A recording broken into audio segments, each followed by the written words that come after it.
So watch on the silver screen. I got some drinks, you wanna be?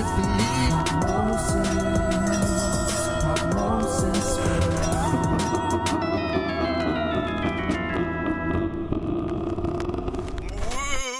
I don't know. Welcome to Week. Oh, Jesus. That was the most man. pathetic attempt. Well, I know. That is the worst opening I've ever heard. I am not editing it out. Welcome to Week 3 wow. of a Halloween Spooktober Popmosis Film. Man. This is weird. Is there a leave meeting button here somewhere? That I can turn on? I know, right? Leave meeting. That was the most, out of 5 years of podcasting, that was the worst attempt so far. Yeah, that was pretty bad. I appreciate the effort though, but yeah, I was going for it. Go ahead. I honestly was like, how do I start this? And it just went with it, and I was like, oh no, like halfway through it. But anyway, this is Tyler, your host today. Yes, I know I'm finally hosting because we kept forgetting that I hadn't been hosting for a while. But Paul, you've been doing fantastic. I'm going to do a little bit of a shout out to you. And thank you. I appreciate it. Of course. And so this is Thank Tyler. you so much. That is Paul. Josiah is not with us today, unfortunately. Family stuff. All the stuff. He'll be back on the next episode. We're going to miss him very dearly. However, in replacement of Josiah today, we have an amazing guest today, Paul. Yes, we do. We do. Matt Jackson. Hey. Matt Jackson, the director of the film we're talking about today. Wow, that sounded really radio-y there for some reason. Okay, what's happening? Alrighty, gotta. I know, we're sounding very radio-y today. I know. Hey, how's it going today? Hey guys, what's the weather out in your area? Whoa. We just needed like a record scratch or something like that. I know. Yeah. Matt Jackson was just a man until one day he woke up to be a director. No, I'm done. Whoa. Okay. Hey, Matt, how you doing? Good. You know, hanging out, burning to death. It's awesome. I hear that. I cannot wait for just winter to hit us hard with that cold front that I hope is really actually going to happen. But today we're talking about your film. A film I have to say it just straight up. I loved it. I love B horror. I love indie horror. I love all of this stuff. It works for me. And I'm going to throw some other films that I love in this genre, but I'm going to do the Josiah job today. We are talking about Love in the Time of Monsters from 2014. It is 1 hour and 37 minutes. It was released on March 8th, 2014. It's a comedy horror. It stars Gina Shaw, Marissa Schell, Danny Vasquez, Doug Jones, Kane Hodder, Michael McShane. Oh, I'm so sorry. Kane Hodder. Kane Hodder. Man. And he's a legend. And he's a legend. That's like really sad, especially for how much I love this kind of horror, and I've seen so many of his films. I've never knew that. I always thought it was Hodder. That's crazy. It's one of those things, like, as a fan, I'm always like, I read comics a lot, so I'm always like mispronouncing names. You hear it right, and you're like, oh, okay. And besides, if you know Kane, you're like, you just want to get his name right. Absolutely. I particularly like Dr. Strange. I think he's a great comic. I would I would also like for him especially, like after the Game of Thrones, definitely want to tell people no, I don't hold the door. And so anyways, Kane Hodder. And hey, good job. There you go. Michael McShane. I'm keeping all this in. Screw it. Michael McShane, who, honestly, every time I see that guy, I'm always like, Richie Rich. And Sean Weatherly and Hugo Armstrong. Thank you so much, Matt. I have always the initial question you probably get in every single interview. With this film, what was it like working on this film with this cast? It was ridiculous. You want to talk about working with those guys, that entire cast was amazing. I loved every single one of them. They all came to play. They all brought their A game, and getting the first domino to fall to really get the great cast together was Doug Jones, who was a good friend of our casting director. And we were like, hey, Doug, we want to put you in a horror movie. And he was like, let me guess, I'm the creepy guy in the woods. And I come out and I'm like, no, you're going to play a doctor dressed as Abraham Lincoln. He was like, oh, yeah, I'm in. He was super game. He's like, I don't have to put on some goofy mask and scare kids, into it. So once he was in, then we reached out to Kane Hodder just as like we knew somebody who knew him. Oh, we almost used the makeup guy, the effects makeup effects guy from Hatchet. Oh, so yeah. He knew Kane, and we were able to like finagle that connection, and then got Kane on board, had him read the script. We're like, yeah, hey, we want you playing this dopey guy who turns into a monster. And he's like, oh, I got to do comedy? I'm in. That makes me so happy to hear because I'm a very big fan of his, even though I don't know his name sometimes. I do absolutely love his work. And so that makes me so happy just to hear that. Yeah. I definitely will touch up on the rest of the cast because I will say this. The cast is absolutely phenomenal. And I want to give out mad props to Gina Shaw. She's phenomenal in this film. Oh my God.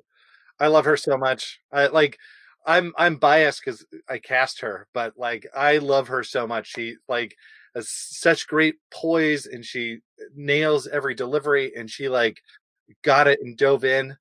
You know, she's in.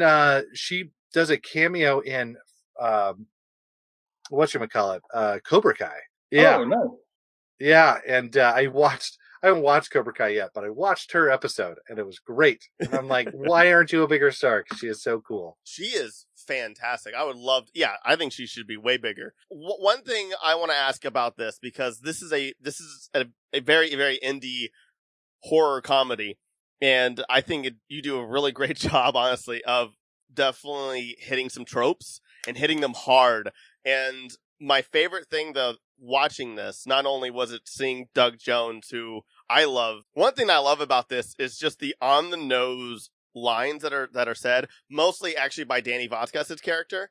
So when you kind of, especially when humor is such a big part of this, how do you stay on the nose, but also how do you stay grounded in this world, even though there is both comedy and horror in it? It's one of those things. I watched a bunch of horror comedies prior to being in the chair, and there's two types of horror comedies. There's the horror comedies that will make fun of the horror or just kind of bad, and they kind of pile on the bad, like those teen ape movies. I understand I understand that people love the trash cinema stuff, but I don't get it because it's bad on top of bad, and it's goofy in a way that doesn't appeal to me at all. And but I think there's a way to do it. And so my approach was always like, everybody has to be sincere. You can say dumb shit. You can be being chased by rabid ducks or, whatever it is, like being attacked by, or pulling a grenade out of your bra strap or whatever. Like those moments are ridiculous, but as long as you're playing them straight, like, it will add a level of humor. Because if you're making jokes while you're making jokes, then nothing lands because it's all sugar. You gotta like add a little bit of bitterness to it to hold it all together. Yeah, you got to care about the characters, and make sure that they resonate with the audience. And like you could be really fancy with the camera, and but if you don't connect with the characters, there's not really a point there. Because people are not enjoying the story, Yeah. And so, well, and years ago, like, oh my God, like 2005, let's say, like a million years ago, I worked on one of the first features I worked on was a low budget schlocky, like bad B movie. It was called Screech of the Decapitated, which nobody's seen. I love that name though. Oh my God. Yeah.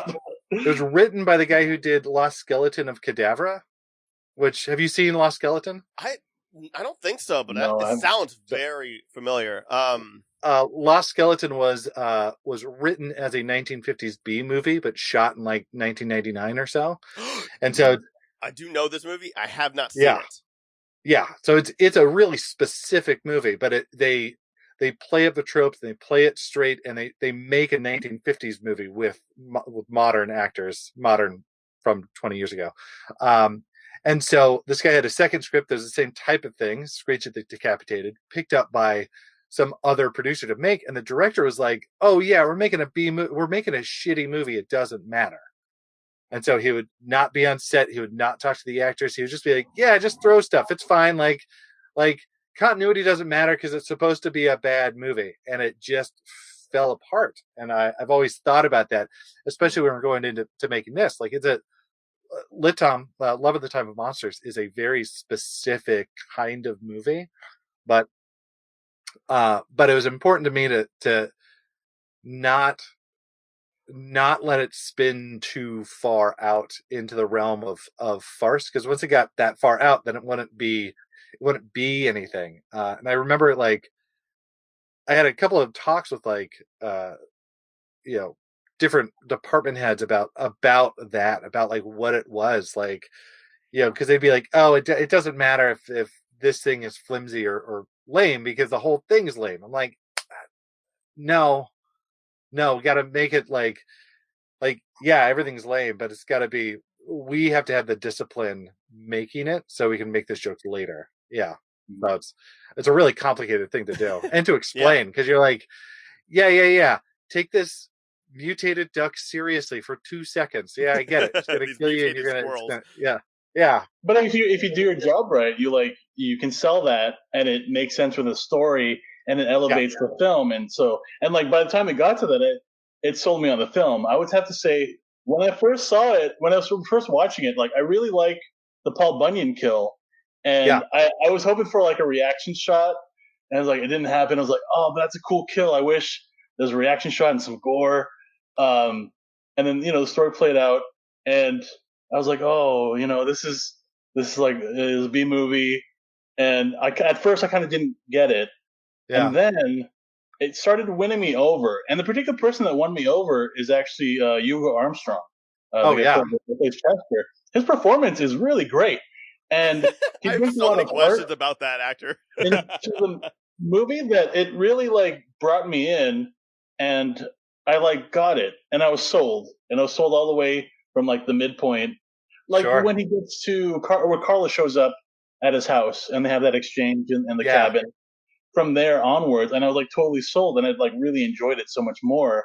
But it's like all the moments that you do, you can sell it as long as it makes sense with the story, like the characters. You actually really care about the characters. You can pretty much do anything as long as, because you have your audience's attention at that point. Right. Yeah. No, totally.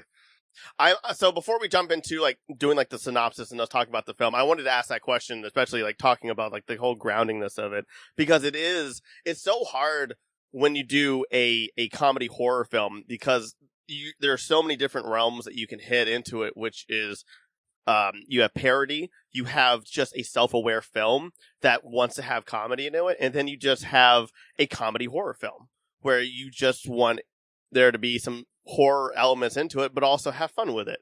And that's what I love about horror, because horror just has all these different genres within it, where I don't think a lot of other genre films actually can do, in all honesty.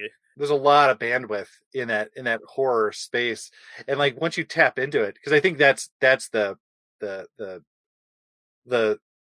threshold you have to cross over into. That's what the threshold I had to cross over, because I was like, I remember being a kid and going to, like, the local video store and seeing the poster for House 2, or that Ghoulies the Ghoulies poster with the ghoulie climbing out of the toilet. Yeah, being freaked out, and I didn't want to touch it. And it wasn't until I was in college that I was like, oh, I watched, like, a Nightmare. I watched Night of the Living Dead.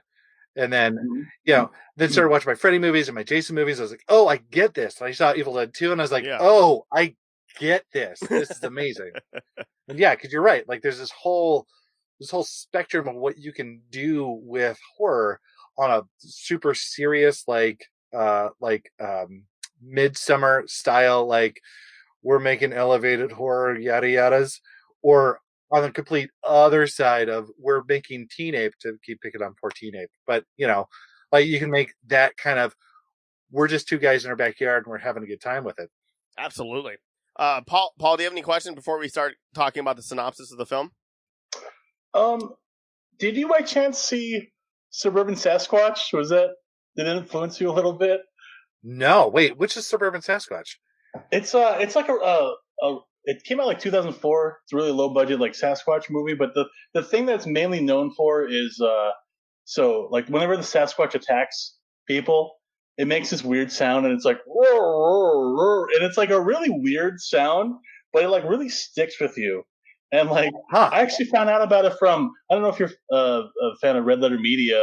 Sure, they yeah. do like a thing called Best of the Worst. Yeah. And they did a spotlight on that movie. And so watching that episode, I watched clips of Suburban Sasquatch, and it kind of like that sound effect kind of like stuck in my head.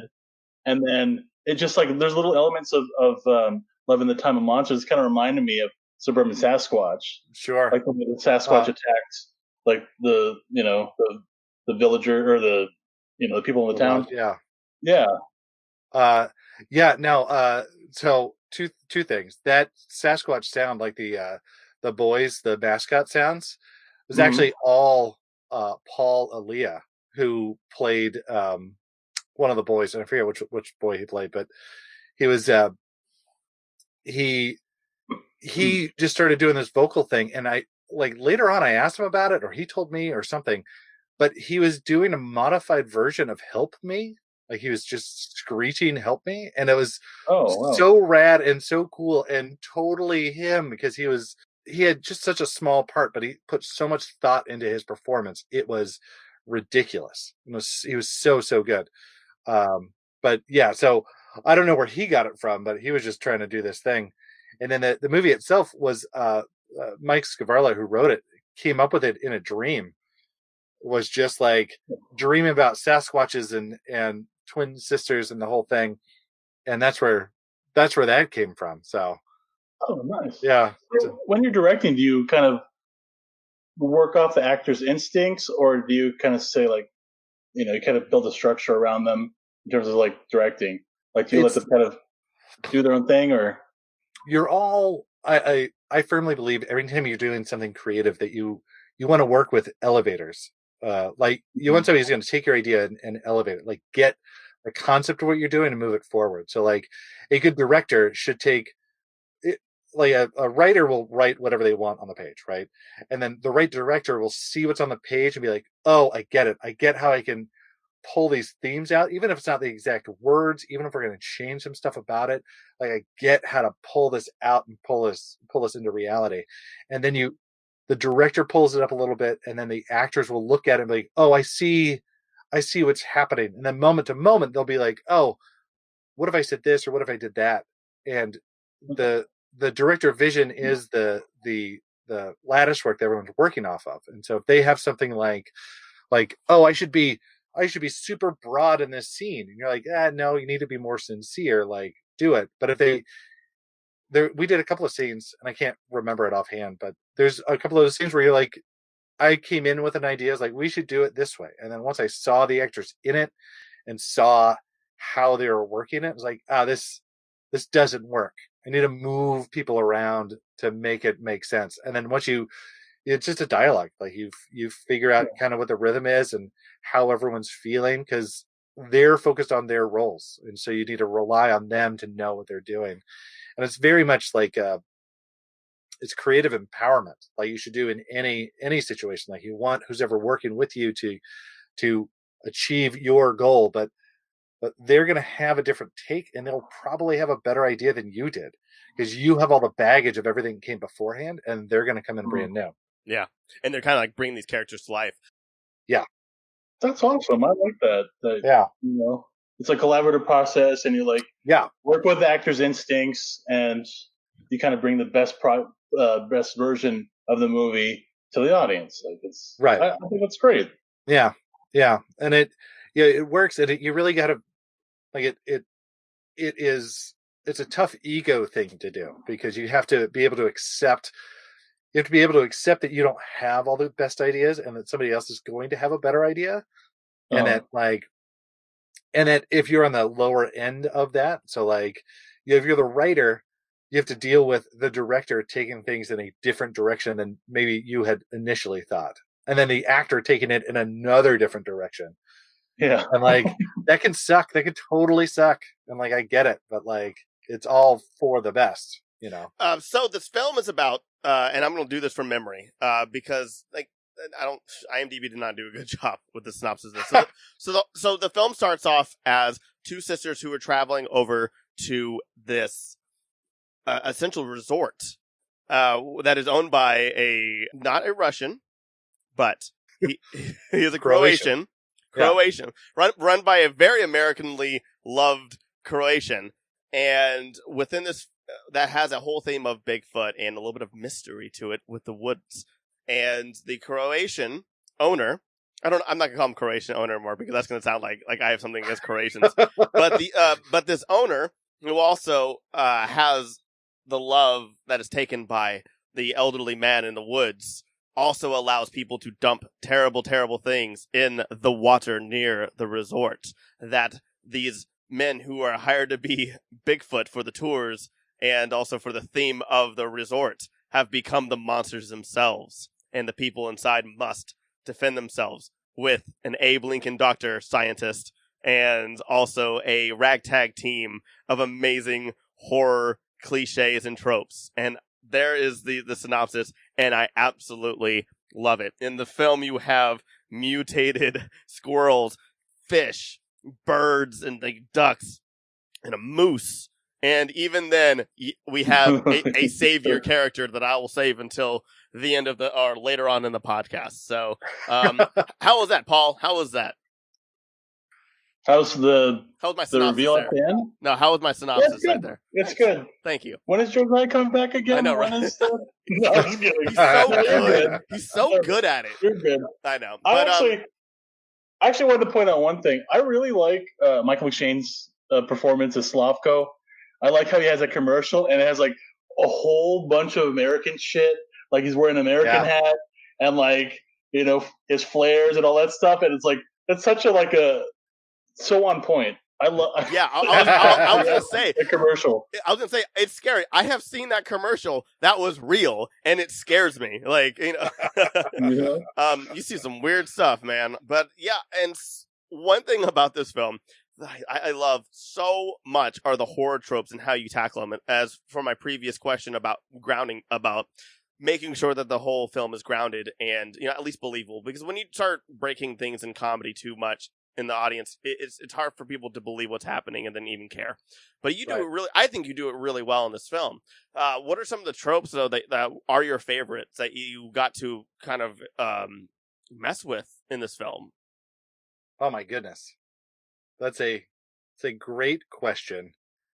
It's weird. It's weird because I never really think about it in terms of tropes. And honestly, half that stuff I put off on Mike Scavarla. Yeah, because when we were doing notes on the script, I was just like, we should do something like this. Figure it out. And Mike was great about it. Mike wrote a script that was like just leaping off the page. But it's weird. I don't think that way. It makes sense, and it's also kind of like a dive into it about the relationship between the writer and the director. Were there anything that was actually cut from this film? Yes. There's a whole little section in the middle that we couldn't shoot due to time. Where like there was so if you remember near the beginning of the movie when Jenna's at the Marla's at the bar and she turns around with her drinks. He gets hit by somebody in the electric carts. The little electric cart thing, like hits her. She spills all over her, and it's like, oh no! That was a character that was going to come back. There's this whole redneck family that was going to go out into the woods and get in a big fight with one of the kids and like do a whole thing, which is why at the end of the movie when Slavko and his wife, Slavko's wife, whose name escapes me. Oh, Mariana, thank you. Oh my God. Thank you for actually watching the movie. Oh yeah. Lord knows I can't. But yeah, Slavko and Mariana, when they have their big confrontation, there's all this like shit strewn around that street. And all that shit was from that scene when this redneck family was going to fight these Bigfoot kids. And so we had it all planned out. We were going to do it. And we had the actors cast. We had like guys coming in. It was going to be great. And then the last 4 days, it rained so much that we couldn't we just ran out of time. And so we had to scuttle that and figure out a different way to, like, the connecting bit it had was we electrified Lou in that scene. Also, that family, as they drove away, called the cops. And so that's why the cops showed up at the end. So, like, we just had to figure out different ways to kind of do that. But that was the big thing that we cut. And then everything else was just kind of... Luckily, it still works at the end, because obviously when cops don't hear from other cops, they go somewhere. That's not a good sign. So at least it works out in the end. Yeah. So it was okay, but it was one of those, like, oh no, like, that was a scene that we were all really excited to do, and then it fell by the wayside, and it's probably just as well, because it would have been such a crazy thing to figure out all the fight choreography and all that stuff. We shot that movie in 18 days in Northern California. Yeah, it was a crazy fast shoot, and so much going on that it was just That's the one thing about this film; it just keeps going and going, and I love it so much. But Paul, what about you? Actually, this is more of a discussion podcast as well. I'm so grateful for you to be here, Matt. Like, Paul, what are some of your favorite, like, tropes in these kind of horror films? I just like the gore. Like, I like when the cop gets thrown up on in his face. He's like, oh! And then when Dan, actually, it's funny because the character Dan, I don't remember the actor's name, but he's actually like Tom Green's voice twin. And for a second, I thought you had Tom Green in the movie. I was like so confused. But every time we talk, and then when I was like kind of bummed out when he got killed by the moose, when he's like running, and then always got gored by the moose. So I'm like, as far as horror films, I really like the gore and like the schlock. And so I wish I could talk about and that's Alex Sanborn. He's a fantastic actor, by the way. I love Alex so much, and another one of those guys. I want him to get huge because he's really funny. A lot of those lines I was just like, Alex, give me something for 10 seconds as you walk backwards, and he was like, all right, and so he just like spit out stuff. He was fantastic. Great. Yeah. Sorry, Paul. I just like, in terms of the movies, I like pure schlock, and I really particularly like the ending. Which I know we're foreshadowing it. Yeah. But I was like, as soon as that happened, I was like, this is fucking great. I love that. And so, I don't want to spoil more than that, but I love that. I love how, like, Doug Jones, like, he walks in and he's like, doosh, doosh, doosh. But he does, like, he introduced him twice that way. He's just like wearing a Lincoln hat, and he's like, doosh, doosh, and then he pulls a projector up, and it's like you allude to having scenes with him that he's going to explain, like, do exposition, but then you don't, and you go to something else, and then does exposition like way later, and then I like that subversion that you did that. I just really, as far as horror, I like the off kilter characters. And I really like, the gore and schlock. So those are the main threads that, and I think you did really well in all of those things. I fully agree. And also, like, I have a question on that, and it's even written on my document. Like, is Doug Jones a good beatboxer? And is that something that the world should know about?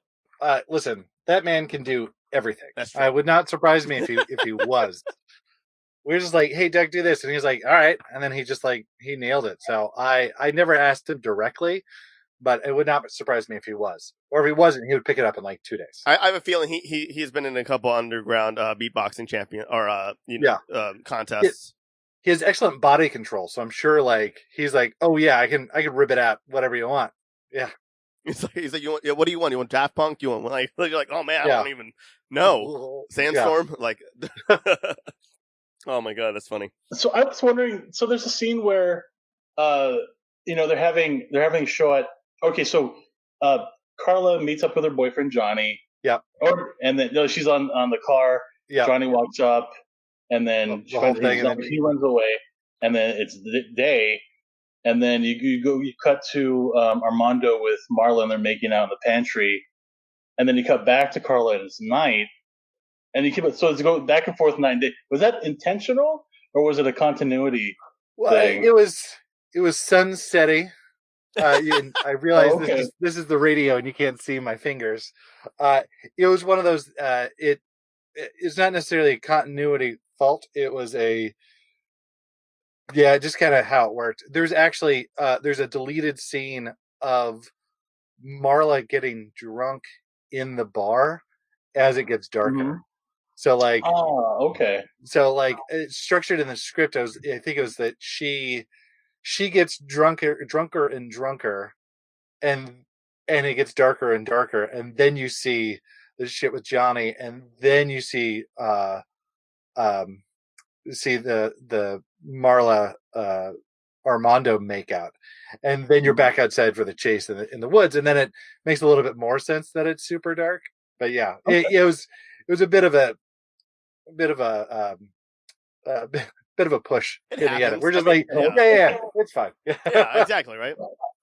And I really what cracked me up is the big Kuna dude. I don't know what his name was. Ben Palacios. Yeah, and he was like going crazy with his eyebrows, and he kind of reminded me of like the MeUndies guy in the room a little bit when he was like with Marla, and it was cracking me up. Yeah, I was like, yeah, I'm the big Kuna. Like he was just kind of very animated. So good. While we're talking about like the creativity and also like about these characters as well, kind of going back to what we were talking about before, you have unbelievable horror legends, really, with Doug Jones and Kane Hodder. And good job. Thank you. But and I'm proud of my boy. He finally did it. I did it, Pop. I've always been told that the indie horror industry, not even industry, but just basically that whole realm is like a big family. A lot of people just know each other. Essentially, it's like a big family. What happens with the other cast that have never really done any indie horror movies, or at least nothing on the scale of this? What kind of influence do they have on those newcomers in on these projects? I mean, they were great resources. Doug actually pulled Alex into creature work because he was like, yeah, Alex, you get this. Alex has such a weird body type because he's tall. I'm 6'2" and he's like 6'4". Yeah. And his shoulders are so broad and his waist is like small, like a jerk. So he has just this big lanky style. And Doug was like, you're good at this. You should try creature stuff. So he did creature stuff for a hot second and was like, this is the worst, and he hated it. But yeah, there's a little bit of that. But the problem with like Kane also brought on a lot of our Bigfoot kids, where he was like, I worked with these guys in some other movie, and he brought them up to us because we were looking for guys who could do their own stunts and also give us some performance. And so there was that connection. But I think coming out of the other side, like Jenna does mainly commercials and stuff, and was like trying to tap into a different market. Marissa was in a bunch of she was in like a Slumber Party Massacre and a Sleepover Massacre or something like that style of stuff. And she was doing it. She was in Scream Queens, the TV show on VH1 1,000 years ago. And so she was like, yeah. No, the VH1 show. Oh my God, there's a reality show. There's two Scream Queens. Yeah. So there's Scream Queens season 1. That was. It was. I didn't even know that.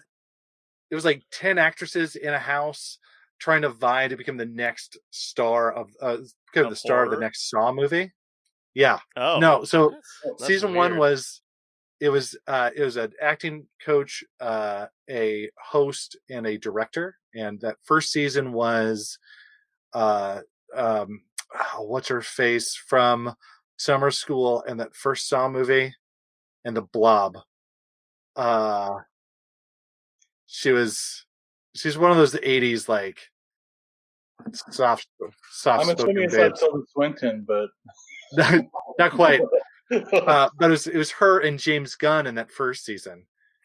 Gunn. Oh my God. James Gunn. I love James Gunn.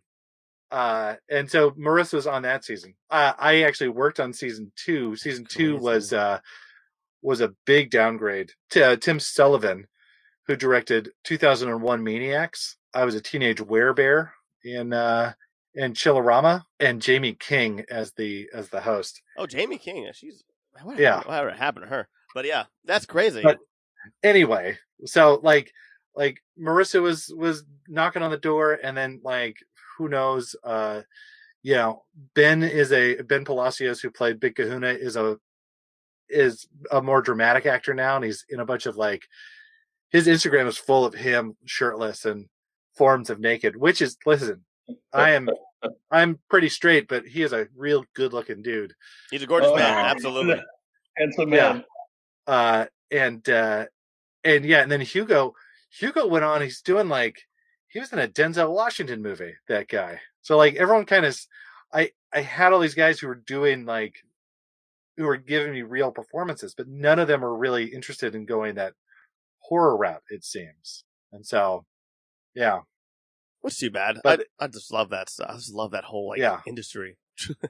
But I still, like, it's amazing how you meet people and you just make connections. Like, my old roommate was part of Radio Silence for years, and then he left right before they made Ready or Not. So, but I went to college right now, with two, especially. Yeah. So like, but those guys are great, and they found a family out there doing like, just being out there and making stuff. You meet people. When we were doing the festival circuit, we met a bunch of people. I met a guy who actually made a different version of Love in the Time of Monsters, called Stomping Ground. We joke, like, we became friends. Like, I'll text him every once in a while just to see what's going on. But it was a movie about a relationship kind of coming together under the shadow of Bigfoot. It's a mumblecore movie of Love in the Time of Monsters. I actually have a question more about, like, on the Bigfoot thing. Every single of these big horror movies of this caliber always has like that mask and those that iconic character or persona. I know, what is it with Bigfoot and the writer? Like, does he just love Bigfoot? And then what? How do you feel about Bigfoot? Oh, I think Bigfoot is like the greatest American myth. The idea of the spirit of the woods is just out there waiting for you to come say hi, and it's like, if you intrude too far, he'll push back. Like, it's the American West, man. It's the frontier. It's this beautiful mystery. If it's real, if it's not real, like, probably not real. But I love the different varieties of Bigfoot. Bigfoot or swamp ape or skunk ape, or there's another one in the South, but like they're everywhere, and it's amazing, and I love it so much. And in the South we call him Ted Cruz, but oh man. You're welcome, Paul. You're welcome. Oh yeah. Yeah. So I love the idea of Bigfoot, and then I don't know why Mike landed on Bigfoot as the monster, but there's just something about Bigfoot that is fun, and at the time was very underserved. Like, I think now there's a lot of like Sasquatch media out there, but at the time it was like right on the rising wave of like, we're doing Finding Bigfoot maybe, and like that kind of stuff was out there, but you didn't see a lot of Bigfoot stuff. Yeah, absolutely. Do you prefer the name Bigfoot or Sasquatch? What do you prefer? Oh, I like Bigfoot because it's easier to say. Yeah. Yeah. Oh, so what I really enjoyed is that there's a subtle layer of like Americana. Like, you have the great family trip, you have the road trip, the great outdoors, the lodge. You have Bigfoot. You have Paul Bunyan. You have like the marketing hype of America, like the flag and the flares, like with Slavko's commercial. Sure. You have like the picnic. Sure. And like capitalism ruining the environment. Exactly. Like, there's all this undercurrent of like Americana, which I really enjoy. That it's like all well thought out and subtle. You know? Yeah. It's like a subversion of the American dream in a way. Yeah. And it became a nightmare because of somebody being irresponsible with the environment. And so there's a lot of subtext there. I enjoyed that. Yeah. Thank you. Oh, first off, I know this is more of on the writing part of it, but I just also I want to give everybody on this team props. I think you have given me him, the writer, and you have both given me one of my favorite lines of any horror film now, which is this. Oh my god, why am I forgetting her name? Anyway, Gina's character to Armando, where she's just like, "So this is your hunting ground. This is and customers are your prey," and he just goes, "Yeah." Like, I don't know what it is. It was just his delivery and like the most like just disregarding like honesty. That's just like a like. I don't know what it was, but there's this line of just her just calling out this guy, and he was like, "Yeah, yeah." I think I paused it and like I was watching it on YouTube because it's available on YouTube right now for $1.99 for standard, $2.99 for HD. By the way, which I'll say again later on. But I went back and just said, "Wait, no, I gotta watch that again," and I think I watched it like 3 or 4 times and laughed every single time. Brilliant. Brilliant on Danny's delivery, like, and like the writing, and just like, and you, like just the frame of the scene too, because it was like one of those dramatic shots too, like over the shoulder ones too, and then just cut back to him. Yeah, I love it so much. Well done. Thank you. Yeah, no, Danny totally nailed all that stuff.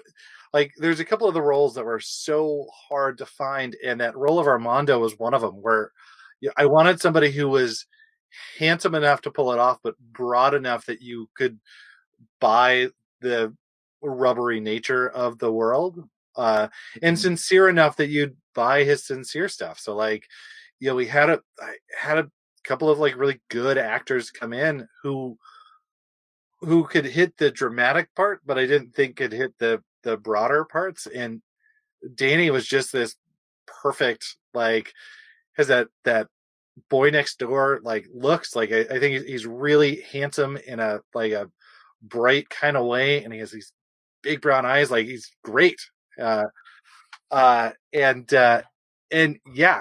do the dismissive, like, yeah, I know what I look like, I can do this, but then could also get sad later on, and I'm like, oh yeah, I can see the sweetheart in him.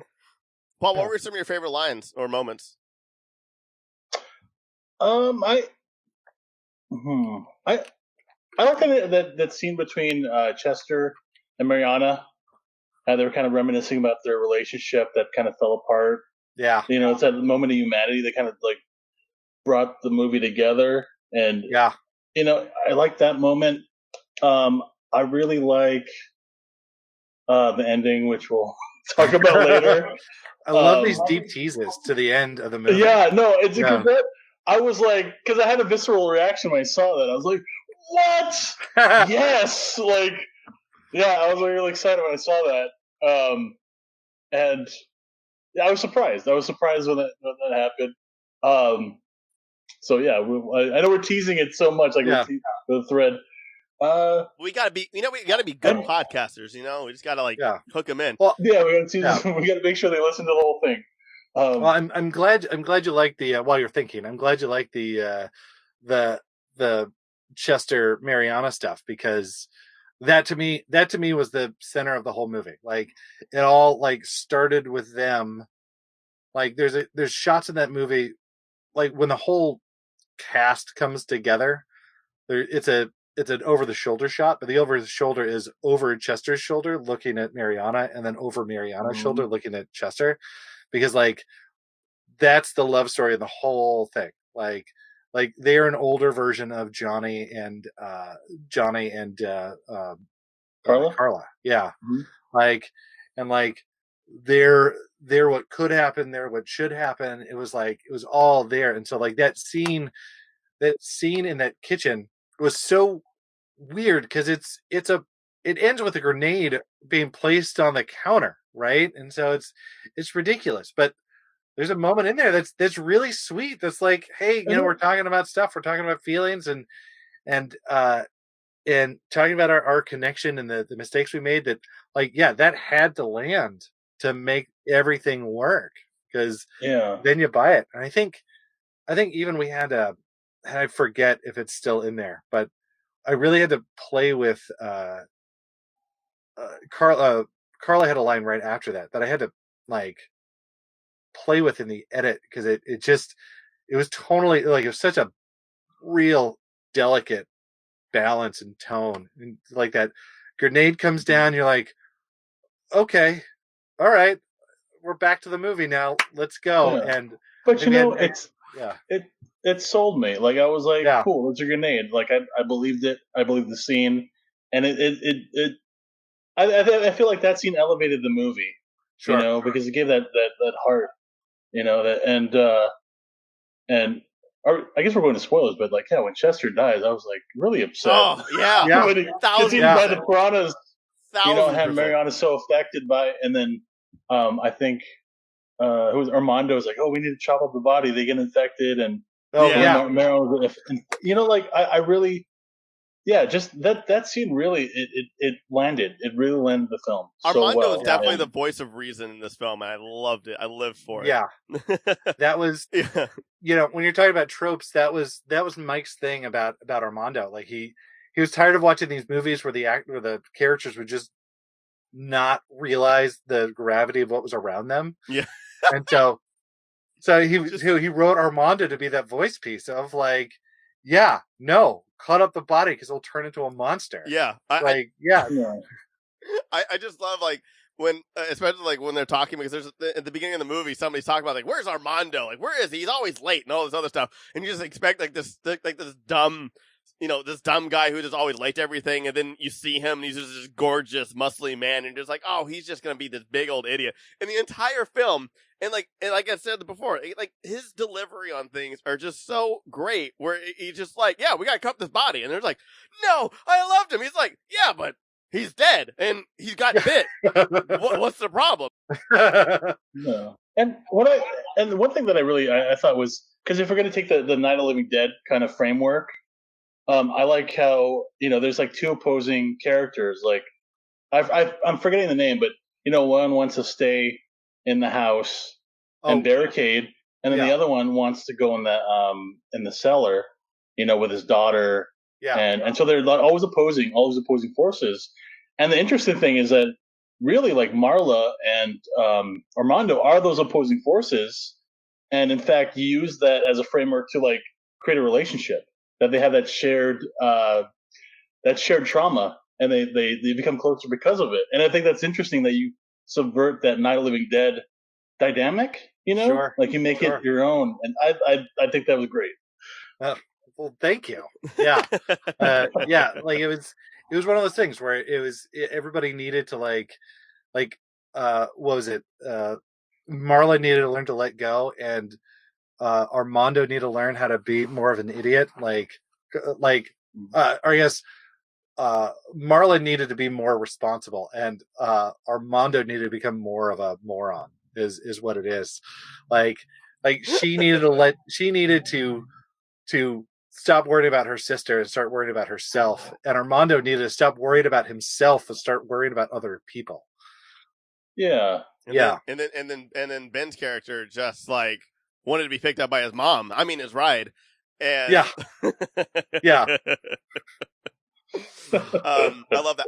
I want to ask though, like, when creating this movie, like you said, there was you guys had a little bit of time. There was some rain, and I also noticed the rain at the end of the movie with the big fight. Were there any deaths that you wish that you could add to this film that maybe like with budget or time that you just couldn't do? Like just like an epic. What are those movies called? Where like something happens. Epics? What? Oh, Epics?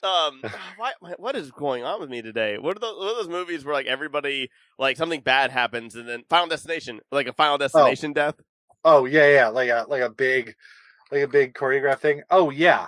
There is, like, I mean, listen, I am very proud of the movie as it is, and it is a testament to like doing stuff. But holy shit, like, if we had double the amount of time, that we could make every scene bigger and like and just like really give it the texture it needed. In terms of deaths that I wish I could have blown out a little bit more. It would be like, I wish I could have done more with Jade's death. She gets killed by Lou in the lake. Like, we shot that. We had an hour to shoot it, and it was all crazy. And I wish I could have done a little bit more with that. And then also, like, there was a lot of build up for her character, especially because she was like she was a strong. Oh yeah, one, she was like, awesome. She was like Mama Bear. It was awesome. Yeah. And then the big attack at the big Kahuna party. I wish I had more time to like get those little pieces of attack, like just throwing random people getting hurt by stuff, like just to really get that pandemonium. But that was one of those things where like we set up a crane, which gives you a lot of production value, but took fucking forever to set up. And then time evaporates, and before you know it, you're like, oh, I guess we got to figure out a way to do this in 3 shots. Here we go. Bing, bing, bing. Here we go. Yeah. It's so funny because there are a couple movies that this reminds me of. Some of them are very great. Some of them are very polarizing, and some of them people just hate. I definitely I think like Dale and Tucker and Dale versus Evil is one of my favorite films. I love that movie, and it really reminds me a lot of that. Like, and I think it's that part of the comedy of the horror that hits the hardest. Another movie that people just absolutely hate. I love the film personally, and I think there's actually the closest.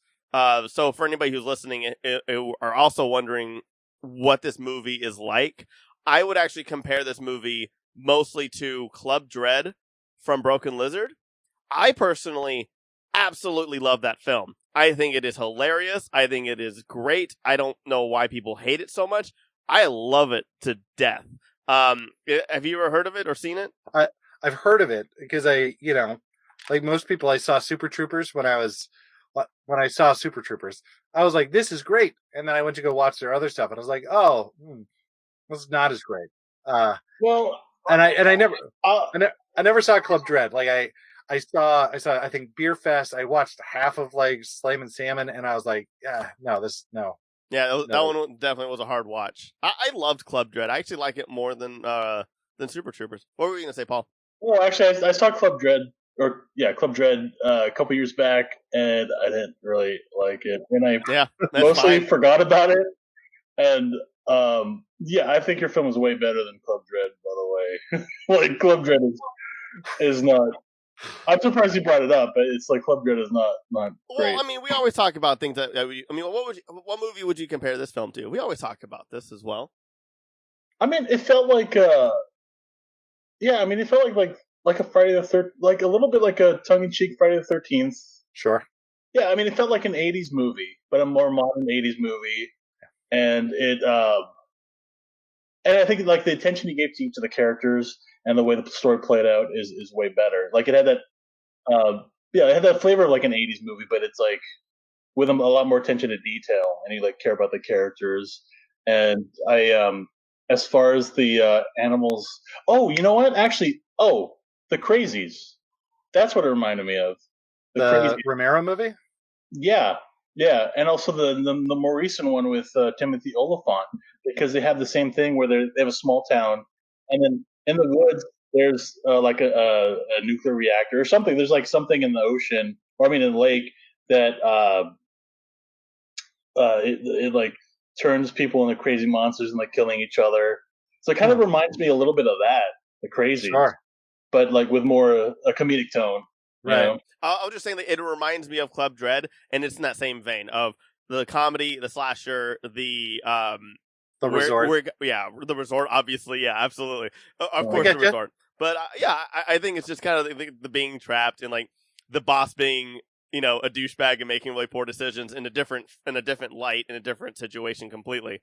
I was just saying, like, for listeners who do want to watch this movie, if you have seen Club Dread and you liked it, I think you would really love this film as well. I love them both in different parts, because one thing is Club Dread is a big budget film. That was a very expensive film for them to make, and where this one is indie horror, and it has the indie horror like tonality and everything, and that's what I love. I would say I gravitate way more towards this film than I do Club Dread, because I love indie horror so much more than the big screen stuff. Sure. I think there's more heart to your film. I think there's a lot more heart to indie horror. Thank you, but yeah, I think there's that when you're making an indie, the only person you're answering to is yourself. When you're making a studio picture, like there's focus groups and like test screenings, and things change not based on what you want, but on what a test audience feels like maybe they want, and you lose what makes whatever your thing is. So absolutely, like I'm soft on when it comes to like pure like auteur vision. I think it needs to be tempered through other people. To use a Star Wars example, George Lucas needed a producer or an editor like Marcia Lucas to tell him that his ideas were good, but he's got to make it exciting. That was better for the original trilogy than a Rick McCallum yes man type on the prequels, who was like, yeah, George, whatever you want, that's great, let's add more action, it's gonna be super amazing, whatever you want, it's amazing. And George desperately needed his wife back, who saved Star Wars. I think George's wife is the greatest thing that happened to film. I'm just gonna say, but she's like, George, no. Yeah, I see what you're going for. That's the thing, like you want to bring people in who like see what you're going for. George, I see what you're going for. It's boring as hell. Like, let me recut it. I'll show you what's up. Yeah. I love how they the old special features on the Phantom Menace DVDs where it shows him and he's like, oh, it's like poetry, it rhymes. It might work, and everybody's like, that wasn't very good, but I guess it'll work because it's so connected. We can't really edit it apart. Right. And then that shit is fucking hilarious, by the way. Just all these. You guys don't want me. I will go off on a rant about the prequels, about how there's a lot of stuff going on in those that people don't give it credit for. You know, you might be the only person on the internet who didn't like the prequels. I'm just kidding. I would love to have you on if you want to guest on when we start doing the prequel movies, because man. Yeah, man, listen, I'm totally game. I found a new appreciation for Attack of the Clones, and I'm like, really? See, that's my least favorite Star Wars film. It's my second least favorite after because Rise of Skywalker was straight garbage. Oh, thank you. That's my second least favorite, because I think the memes of Rise of Skywalker makes it just a little bit better. And that's it. Maybe. Maybe. I don't know. Yeah, I hate it. Oh man. Yeah. But you're also probably gonna hate me. But the Last Jedi is my favorite Star Wars film. Just saying. Oh no, it is the best. Yeah. Yes. No, what? Yes. Oh, yeah. I found it. I found it. Yes. Like, so better than Empire? Yes. You think? I mean, here's the thing: is that Empire is great. Empire is supremely great. As I age and you think about the effect of Empire, like Last Jedi is the answer to Empire. Where Empire is like, here's this great idea and we're going to set the standard. Last Jedi is like, yeah, that was the standard. We got to find a new standard. And it was like, it's trying to push everything forward, and it's so gorgeous and brilliant, and I love it so much. So here's the thing. Fuming. Yeah. No. I don't want this to turn into like a, Yeah, sorry. I'm sorry. We always do a little inkling of Star Wars, and I got to go. The thing is, I like Last Jedi. When I first saw it, I liked Last Jedi, and I was like, oh wow, it's Star Wars did something. They didn't do the same shit. They did something different. They took the story in a different direction. And then Rise of Skywalker didn't do anything with that. They tried to appease both the people that didn't like it and the people that liked it, and went middle of the road and did the least interesting path. So Rise of Skywalker ruins Last Jedi for me. That's how bad Rise of Skywalker is. Sure. Yeah. And here's the thing. It's like I know this is not like the common opinion to have on the internet or a podcast or anything, but I feel everybody's entitled to their opinion. There's a difference between hold on. objectivity. I don't agree with that. I don't agree with your opinion. You just cancel the podcast. Yeah, like objectively, as a film, Empire's the best film. Objectively, it's the best crafted movie. But subjectively, if Last Jedi is a film that speaks to you and you really enjoy it, that is your favorite film. So subjectively to you, it's the best Star Wars film, and that's fine. I think this is a good time for us to thank our sponsor.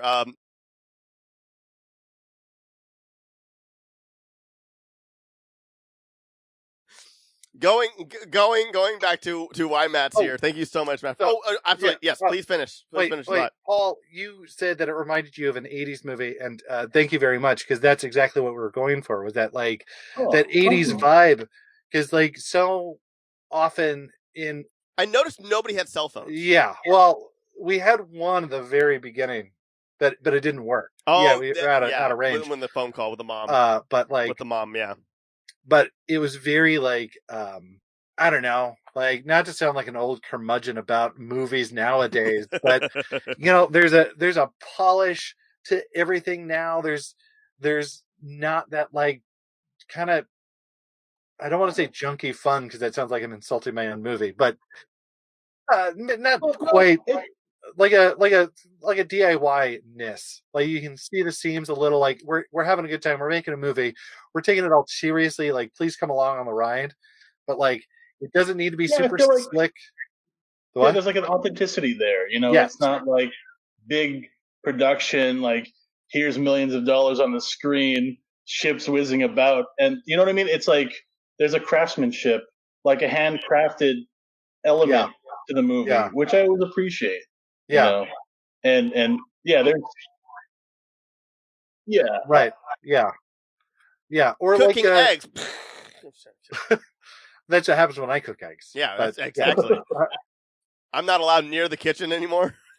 But there's Platinum Dune remakes where all super slick, and you're missing they focus so much on the radness of Jason Voorhees murdering somebody that they forgot about the kitschiness of the camp or the people there, or all of that. They forget about the best thing in Friday the 13th Part 4 is Crispin Glover's dance. He has this really goofy dance, and it makes no sense, and it's awesome. But you wouldn't see that in one of these new movies, because it either have to be super choreographed, or everyone has to be a freaking cut model. You're not going to see a schlubby dude or just kind of a randomly handsome guy. You get that stuff from your indie movies because we can't afford the models. Exactly. You only see it from Jack Black, and that's the shame. Yeah. And then also, just to add to your guys' list, I would throw out one example, one movie that I had in mind when I was making this was Night of the Creeps from Fred Decker. Do you ever see Night of the Creeps? No, I don't think so. I've heard of it, but I haven't seen it though. Night of the Creeps came out in I don't know, let's say 86. It was the movie. No, it had to be 83. Doesn't matter. It was the movie Fred Decker directed before he did Monster Squad. So I think he wrote House, made Night of the Creeps, and then made Monster Squad. And then, God, I have seen this. Yeah. Yes. This is some of the best deaths of movies. I remember this now. It is. And the little guys that come out of nowhere. Yeah. It's a wild movie. It's a wild movie that has all these big ideas. It has zombies and aliens and weird creatures, and it's all about this guy trying to ask this girl on a date. It has one of my favorite performances from what's his face, Thrill Me from Halloween 3. Tom Atkins. Yeah. Tom Atkins is in that movie, and he's awesome. God, that guy's in everything. He's in all these horror movies that I love. Yeah. I love My Bloody Valentine. I don't care what anybody says. I love My Bloody Valentine. 3D.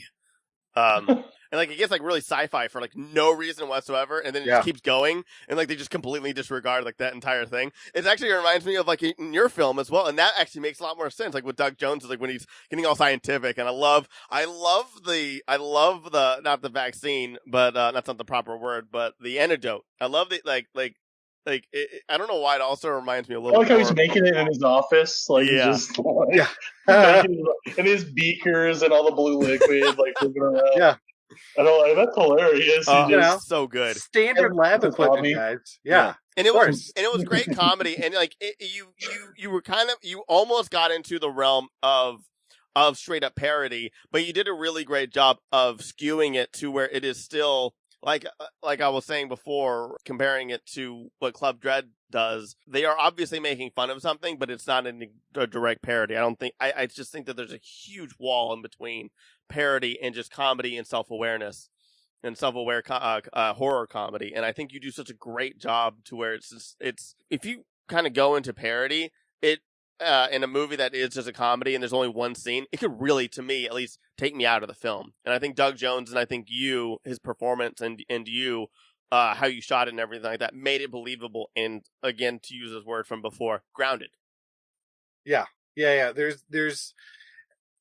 there's totally those moments where you could see, like, you feel it getting away. There's a shot when the boys attack the house, like in the middle of the movie. The boys attack the lodge, and they're on the outside reaching in. The Big Kahuna and Brandy are dancing, and Lincoln is being a DJ, and so he's he's doing this DJ thing. And I remember we set him up, and we did one shot of it. We took one shot, and I was watching it on the monitor, and I was like, "Oh no, this is way too far. This is it. Like, nope, we need to.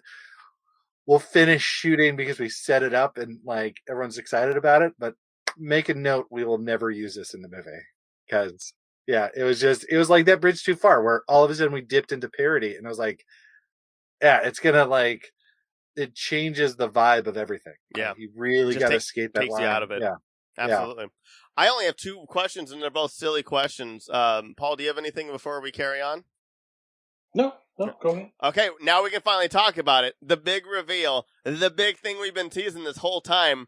In this movie, the Bigfoot actually shows up. The real Bigfoot in real life. I don't know how you guys tracked him down and got him in the movie, but man, no. His agent was a real monster. I bet we figured it out. Yeah. The Yeti. He's not. He's Ted Cruz. He's really hard to work with. I love the fact that he comes in and just absolutely saves the day. And it really, the first thing that popped into my head was just like, so many movies could be saved by Bigfoot coming in and saving the day. What for both of you guys? And I'll answer the question as well. What movie would you want Bigfoot to just show up in and just save the day? Last Jedi, obviously. That'd be so great. He just grabs Kylo Ren.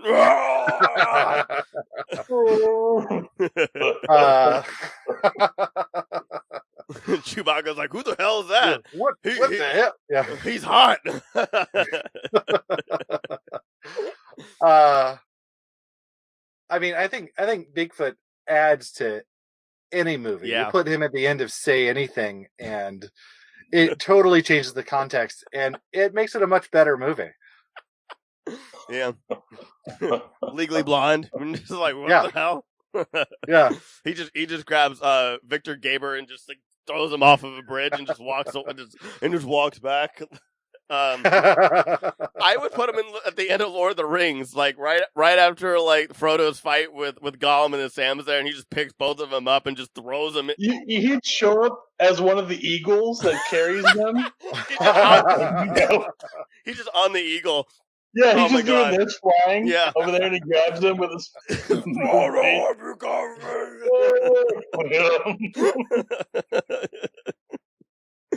Oh, I love it so. So I don't know. I don't know if I can beat any of those answers, but I'll say Mad Max Fury Road. I think that'd be really bizarre. Yeah. I like your answers, though. I can't really top that. Oh, I love it. Oh my god! Or just the end of Avengers. You just see Nick Fury, and he's like, "I hear it was like we finally found you. Are you joining?" And the Hulk is just looking terrified, like, "Oh, get that thing away from me!" Like, no. In the portal scene, he just like pops out one of the portals in the background. Yeah. He's actually in that scene. Black Widow falls in love with him for no reason whatsoever in the sequel. All right. I love it. Thank you guys for your answers. I think that's fantastic. I was wondering. I feel like with the Blumhouse movies, I think that would work. Like your sensibility would work really well with like Blumhouse. Have you contacted them or about working with them or something like that? I mean, yeah, totally. Nobody's taking my calls, but yeah, no, I've been. It was funny. The biggest lesson I had coming out of making the movie, which is one of those things that they don't. There's so much they don't teach you about what happens after you make a movie, because, I don't know about you or anybody else, but when I was in film school, it's all about like, make a movie, sell it, repeat, and you're like, okay, great, let's do it. So I made the movie, and I was like, hey, everybody, here it is, come and get it.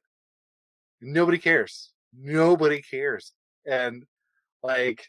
And I went to, I remember I had a meeting with a manager, and I was like, hey man, like, great to meet you. He's like, cool. What else? What do you got lined up? I was like, nothing, because I don't write. Give me a script. And he's like, yeah, I got nothing for you. Get out of here until you have a script. I was like, fuck. And so, so since then I've got really into writing. I've been writing a lot. And, like, trying to find that thing that I can make that, because the best way to get on, say, Blumhouse's radar is to do something. That's the big lesson. It's like, nobody cares who you are, what you've done, unless you're actively doing it and then delivering it to them. So if you guys know Blumhouse, please let him know that I'm available for his calls. But yeah. I think you would fit perfectly within like Blumhouse. Sure. I think that would work really well. Well, that Blumhouse model is so like, I don't understand why nobody else does it, where it's like, hey, we're going to use our infrastructure to knock down the overall cost of making the movie. And then we're going to give you just kind of a no strings attached amount of money to go make a movie. Make it good. Mm-hmm. And then we'll see what we can do with it. Yeah, absolutely. Like, frustrating. Matt, this industry, man. I know, right? Right? I know. It's crazy. Matt, my last question for you is, after this movie, I love Hugo Armstrong and that voice. And this is also for you, Paul, as well. If you can have Hugo Armstrong read you a bedtime story, I mean, which one would it be? Ooh. Wow. His voice is so amazing. Yeah. Is that his normal voice? A bedtime story. It's he put on a bit of a gravitas for us, which is but he is so good and so like casual about how good he is. Also a giant. He is like 6'8". He could, he's basically Bigfoot. I would say for me, Goodnight Moon, and I would like just like sink into his beard, like it's like a beanbag chair, just sink into his beard and just like be enveloped by the coziness of his awesome beard, and so I would say that. There's a story. So I have a 2.5-year-old now, so we're reading bedtime stories all the time. There's a book called If I Had a Griffin that I think would be great. It's all about a little girl who gets a pet hamster and hates it, and then she wants like a mythological creature, and so it has bounds for him to talk about griffins and hippogriffs and like do different voices and do different things. Like, that's what I want from that voice, is like sweet, sultry talks about hippogriffs.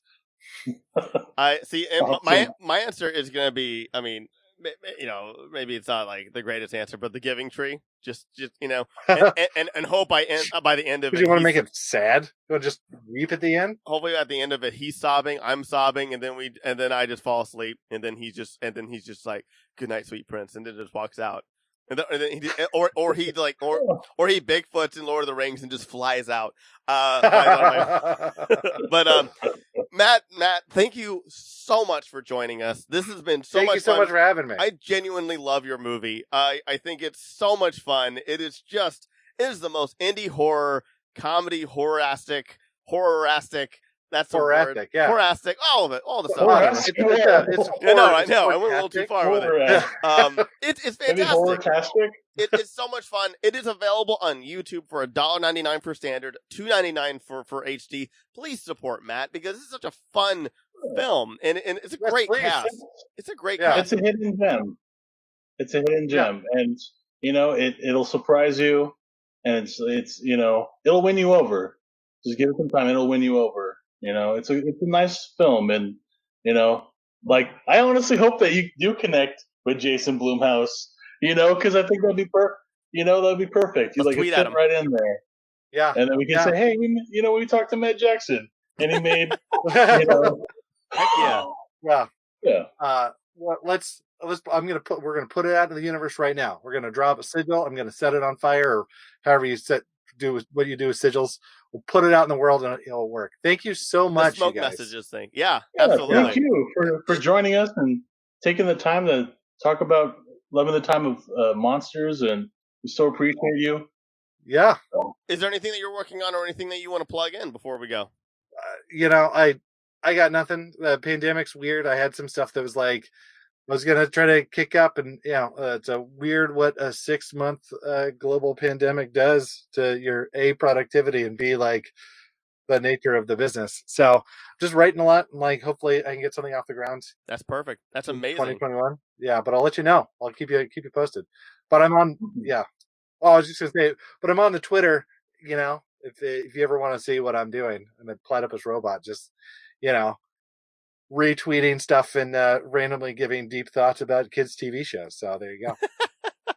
I love it. That's amazing. Matt, you are phenomenal. Thank you so much.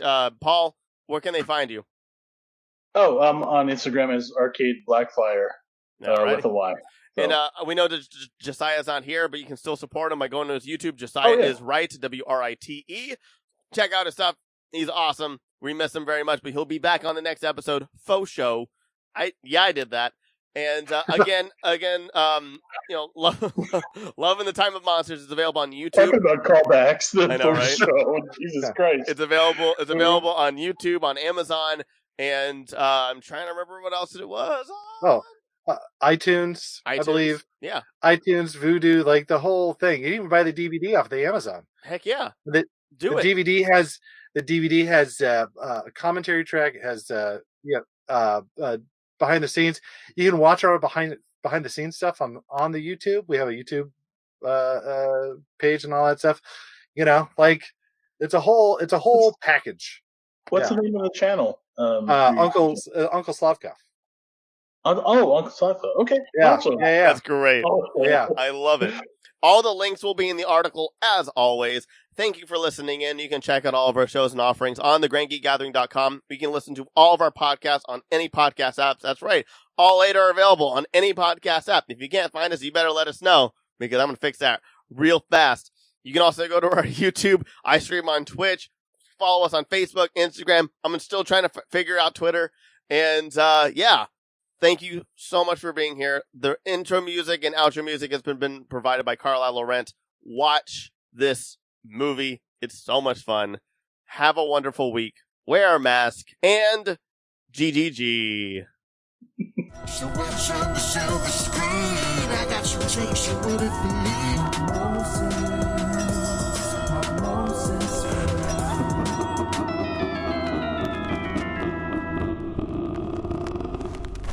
Grand Geek Gathering.